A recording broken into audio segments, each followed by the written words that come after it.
The Partition of India, 1947. The Partition of India in 1947 was a horrific event where India became two separate countries based on religion, India and Pakistan. This happened because when the British rule ended, the community leaders of India decided that the religion should be separated into two main countries. This impacted many people from both religions by a lot. Thousands of people were forced to flee their homes with nothing on them. This is a very important time in history because it shows how thousands of people were killed or forced out of the lives they knew. This event happened on August 15, 1947. The event caused many riots and the taking of innocent lives. Cyril Radcliffe, a British politician, was in charge of drawing the line to separate India and Pakistan. His map was posted on August 9, 1947. On the day of the partition, people rushed for trains and transportation and any way to escape the country, or more importantly, the violence. The Partition of India in 1947 was designed to produce peace and maintain stability in South Asia following decolonization, but instead resulted in widespread violence between the two largest countries in the region that persists to the present day. The Partition of India in 1947 resulted in mass amounts of violence and death. This is mainly because after the British rule ended, the last viceroy, Lord Mountbatten, handed over the power of India to Muhammad Ali Jinnah, the new ruler of India. He decided that a partition was necessary for India because he believed that the two main religions in India were not able to coexist peacefully. This movement was said by many public officials that it would occur with no violence whatsoever. But this statement was not fulfilled, and because of this decision, 14 to 18 million people were displaced, and 200,000 to 2 million people lost their lives. Many people from both religions were alone without help. If this decision had never happened, millions of people would have had a different and safer life. The Partition of India in 1947 was intended to be a peaceful act. Though this may have been intended, it did not happen this way. After Muhammad Ali Jinnah, the leader of the All Indian Muslim League, decided that because the majority of the population was Hindu, him being Muslim, believed that Muslims should have a designated country for them. While many people in India were on edge about this and did not want to leave their homes, it was confirmed that this would happen, though peacefully. August 15, 1947 was the day set for the partition. However, coming up to this day, extreme masses of violence were occurring from both sides of the population. The two main leaders after the British rule ended were from two religious sides. Muhammad Ali Jinnah represented the Muslim community, and Gandhi represented the Hindu community. Nehru, though, was the first Prime Minister of India. While he believed that a partition was necessary, he wanted it to occur peacefully.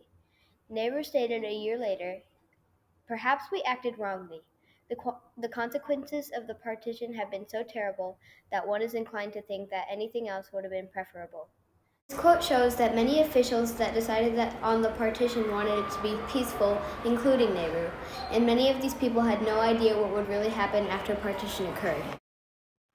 The violence of the partition was extremely widespread, but also internal. Both sides were impacted deeply, with thousands and maybe even millions of people dead. This situation came to a point where they harmed nearly 70,000 to 100,000 women by kidnapping and hurting them.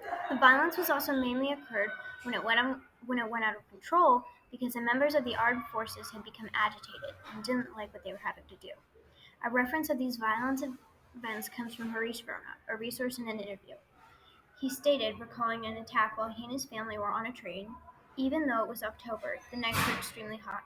When the train was stopped, some of us would have to sleep outdoors with the army guarding us during the night. I remember the sounds of the bullets being fired and all of us scrambling to get back to the train. The next day, we found out that our attackers had kidnapped a couple of women who were sleeping outside. Fortunately, nobody else was hurt. This event took place when Harish was traveling to escape his original home country with none of his possessions just because of the partition. There was a massive amount of lives taken that didn't need to be.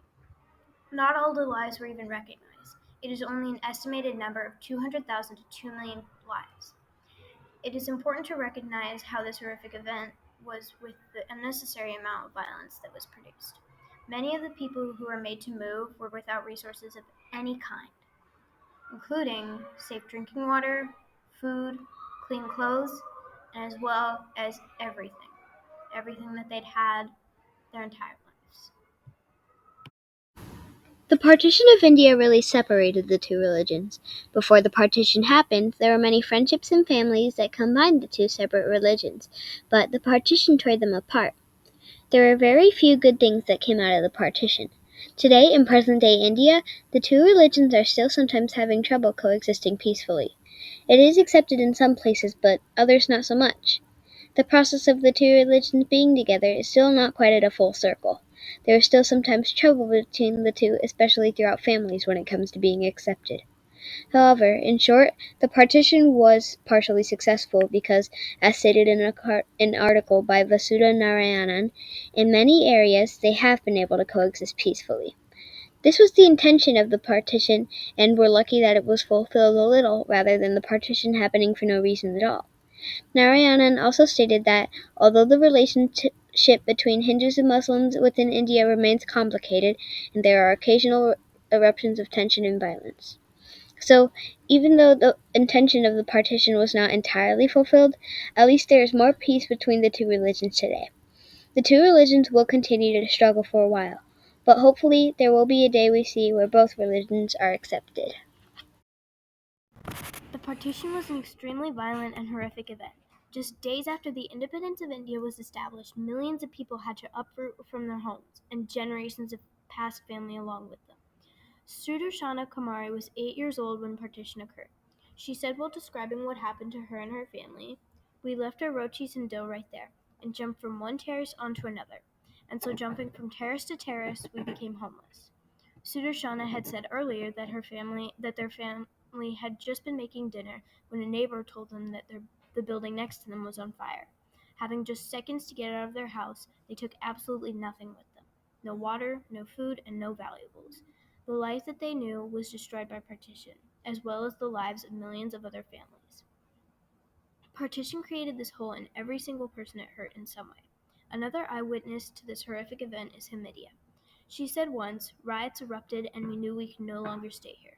We hid in a Hindu laundryman's house." Hamidia and her 2 children fled from place to place, taking shelter whenever they could. These two, these two people have similar stories of how the partition affected their lives deeply, but millions more have other experiences just like this, some never living to tell the tale. But partition left a scar in India and Pakistan's land and its people. The partition of India was an important event in history because it showed how deeply the decision of a small group can affect millions. Once the British rule was over, Muhammad Ali Jinnah and a handful of other public officials decided to partition the country. This decision was made by the belief that both Hindu and Muslim people could not coexist harmoniously. The amount of violence that this decision caused, however, resulted in many unnecessary deaths. The only reason that these people ever had to move in the first place is simply because they were in the wrong place at the wrong time. This event matters so much to Indian history because even though partition was an extremely horrific event, learning from the past is how we realize how history has shaped the world. Millions of people in India have had a completely different lifetime if it weren't for the events that took place. After partition occurred, riots were still happening and thousands of families still moved from state to state seeking refuge. Many even left India for neighboring countries. The scars from partition sunk deep in so many, changing them forever. Partition affected millions of people in too many ways, and it all came down to the decision of just a couple people. After the community leaders of India all agreed to partition the country as they believed it would help the population live more peacefully. But this idea only lasts momentarily. Nehru, after partition, stated in an interview that because partition was too violent and terrible, that it should have never happened in the first place. The countries were torn apart by hatred and violence that had aroused everywhere in India. But so many people were affected by partition so horribly that they remember it like it was yesterday, explaining it in perfect detail. Sudarshana Kumari and her family are an exact eyewitness to this. The building next to them was set on fire during riots that occur in their hometown. Luckily, they all escaped before the fire consumed their house, but they lost everything they ever had. Even now, there are still so many holes in the friendship between Muslim and Hindu people. Vasudha Narayanan wrote an article on how partition still causes problems in the two countries. There are still many riots that happen all throughout the two countries. This event has been studied so much, and it still will because of how effective it is in all of Indian history.